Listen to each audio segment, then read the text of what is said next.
Okay, this is an addition to the atheist talk that I gave a few days ago.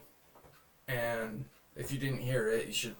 This clip will not apply to you. But this is one of the major arguments that I forgot to mention that proves that being an atheist or having an atheist worldview is tenuous at best. And what it is, okay, this concept is, I'll call it death as the ultimate horror. The concept that, or the opinion that death is the ultimate horror, the ultimate terrible thing that could ever happen. Death being that thing that,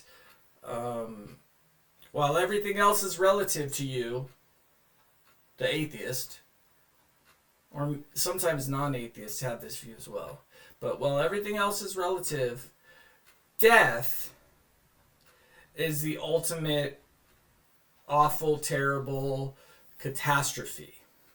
And oftentimes you'll hear this as an argument to be from an atheist to be pro-atheist. And it goes a little something like, and I'm sure you've heard it before, how can I believe in a God when in World War II 500 million people were killed? Don't quote me on that number, that's just off the top of my head. How can I possibly believe in God when 20 years ago today a tsunami in the Indian Ocean killed about 250,000 people? And that's true. The number might not be exact, but if you didn't know, 20 years ago today, an earthquake in the Indian Ocean caused an enormous tsunami event in Indonesia and Thailand and all throughout Southeast Asia, even in Madagascar, killing over 200,000 people. Which, sure, yeah, pretty catastrophic. But the atheist would cite something like that as a reason for never being able to believe in God or a God.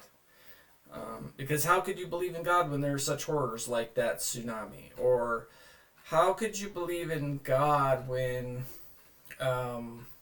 people are tortured and killed? How could you believe in God when there's a mass shooting? How could you believe in God when someone gets cancer and dies? And yeah, absolutely, there are a treasure trove. That's a terrible. There are countless awful things that happen in everyone's life and throughout the world, and everything that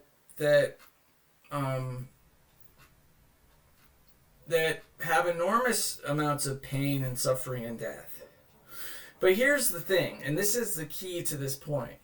And again, I'm saying that argument still does not hold water.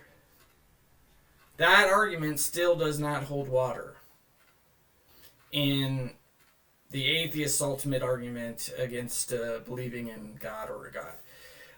And the reason why is because while it may seem easy right off the top of your head to look at those things, that sort of ultimate negativity, and say, yeah, obviously, and how terrible, and everything's terrible. While that might seem easy to do, it's actually not in your human purview. It's not in your intellectual capacity. It's not in your ability to reason or to understand in any way, shape, or form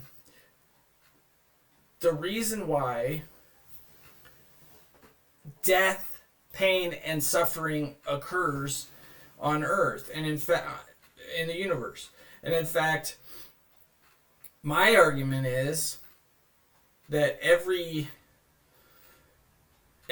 death, every bit of pain, every bit of suffering, even horrible diseases and things like that, those are all linked in a greater design, connected in a greater design that by its nature is beyond your understanding.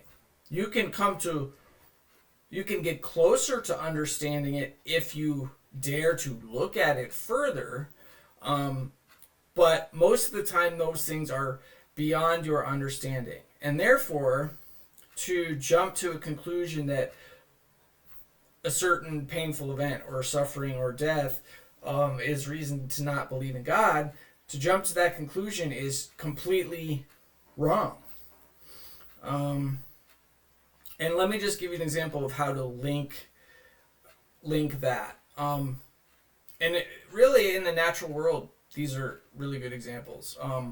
So you have predators in the natural world, in the Serengeti, lions and leopards and cheetahs, who every year, when the rainy season starts, the wet season, they hunt down and kill and eat baby wildebeest, baby zebra, crocodiles by the same token. When these wildebeest cross the Mara River in their semi-annual migration, Nile crocodiles chomp down and tear baby animals apart to eat. And you go, oh, what an awful thing. Now, some people might look at it and go, well, that's pretty cool. You may be a little weird if you think it's cool. But anyway, that happens. And, if I'm watching a nature show, I'll kind of fast forward over that part if they show the kind of gory nature of it. But it's gory. And I always catch myself thinking, oh man, this baby was born it was alive for 3 days and it was eaten. Yeah, it's tough. But here's the thing. And this is why it's sort of beyond your purview to look at an incident of death or something and automatically say that means there's no benevolent God. Because if it weren't for predators in the Serengeti, the population of wildebeest, zebra, and grazing animals in general would absolutely overcrowd the ecosystem there.